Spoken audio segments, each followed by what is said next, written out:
Let's work on question C now. So suppose that the department could offer the coffee at a cost of P minus Z per cup, and the coffee is offered for free to the workers. So how many cups of coffee will each worker drink at work? So again, workers think about their own utility.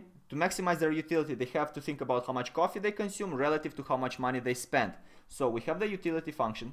We know the utility function. If we open the brackets, right? If we open the brackets we saw in the previous video, we have this shape of the utility function. But what happens now is that the workers do not have to think about spending money on coffee. So there is a slight difference over here. Meaning that if we want to write the wage of the workers, which is the money that they have to divide for consumption, they will just spend it on all the other goods except coffee, because coffee is offered for free. So that's gonna be the wage. So if we substitute this into the utility function will look as follows.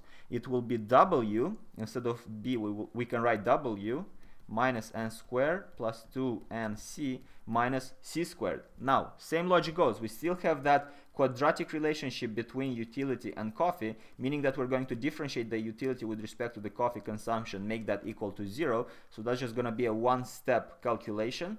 W derivative, it's a constant derivative, that's 0. N squared derivative is 0. 2nc derivative with respect to c is just the constant of 2n, minus c squared derivative with respect to c is just 2c equals to 0, meaning that 2n equals to 2c, 2n equals to 2c, so c is going to be equal to n. That's going to be the optimal amount of coffee.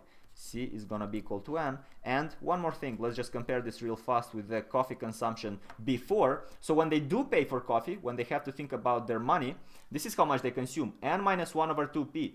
You see, they decrease the consumption by 1 over 2p, and it makes intuitive sense, because if they have to pay for it, they will consume less, right? Their constraint is tighter. But when it's free, they're able to consume more. That's the intuition of it.